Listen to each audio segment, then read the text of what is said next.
It was very easy to look at Judgment's reveal and lazily decide that this was Yakuza with Ace Attorney dropped in. I know I did. The thing is, having played the game's opening 2 hours, that doesn't feel like a lazy comparison anymore. It's just a correct one.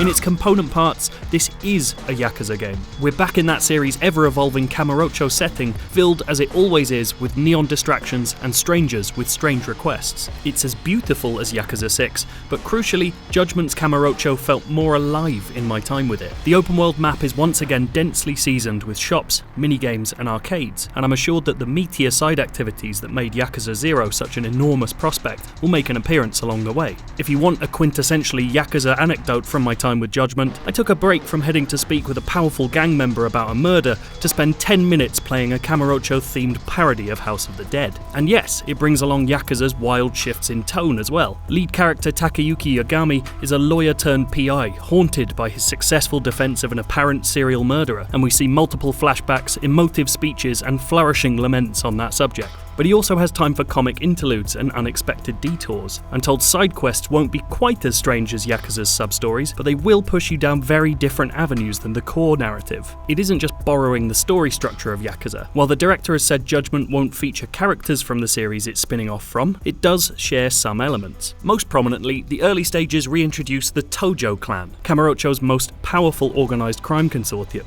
It seems fairly certain that the clan will retain the same uneasy ally/enemy status we've seen in this studio's older games. Speaking of enemies, there's no real explanation I've seen for why a former defense lawyer is such a proficient fighter, but Yagami has some familiarly violent skills to deal with those who get in the way of his work. After criticism for the slimmed-down combat of Yakuza 6, the developer has pushed Judgment back towards Yakuza 0's more varied approach. Yagami's 2 switchable fighting styles are designed for one-on-one matchups and mass brawls respectively, and come with the usual mix of over-the-top heat action finishers, now called X-actions for no real reason, and improvised street weaponry. A seemingly enormous skill tree only promises to add more. An early favourite is the unlockable ability to bounce off a wall and grab an aggressor's head with your legs for a spinning takedown.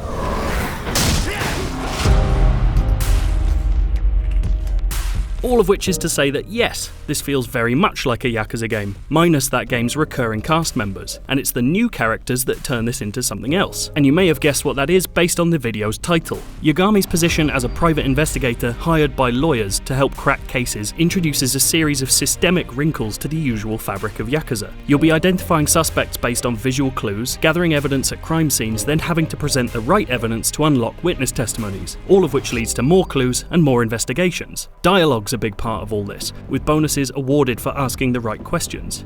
It truly does feel like next-gen Ace Attorney, although if you want to be picky, it's actually closer to a Miles Edgeworth game than a Phoenix Wright game. While I'm told there will be courtroom scenes in Judgment, the bulk of your investigative work takes place on the streets. It's more detection than objection, so to speak. Of course, the developers have added their own ideas into the mix. You'll be using a drone to perform some more secretive reconnaissance, meaning, naturally, drone racing has become a side activity. And of course, Capcom's cartoon lawyers never resorted to action film violence to get their way, which is very much an option in some circumstances here.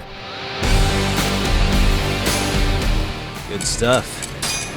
Back to it. Even this early in the game, it's a surprisingly natural mix. If pulled off right throughout, it could ultimately lead to a more consistently interactive game than Yakuza. Where the studio's mainstay series has tended to alternate between bizarre all-action gameplay and straight-faced cutscenes, Judgment seems to be transforming those quieter moments into gameplay too. It could easily be read as a play to capture a Western gaming audience more used to being a part of a story than being told one. It also marks the first time since the original Yakuza that a game in the series will feature an English-language dub as well as the original Japanese, bringing in recognised talent to help tell its twisting story, including the likes of Yuri Spider-Man Lowenthal and Matthew McCree Mercer. That might be a warning sign for Yakuza purists, but full Japanese VO and subtitles remain, and the two styles can be switched between at any time. It's a clear attempt to open up what can seem an impenetrable series to newcomers, right down to the fact that the subtitles and dub titles are slightly different translations, with the former more literal and the latter more westernized. Whether or not all of this is a push for a bigger audience outside of Japan, it's definitely a push to feel different.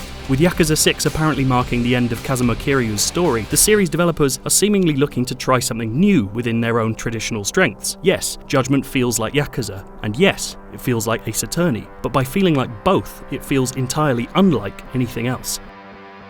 For more Judgment, check out our full playthrough of the Japanese demo, or for more Yakuza, check out our Yakuza 6 Song of Life review.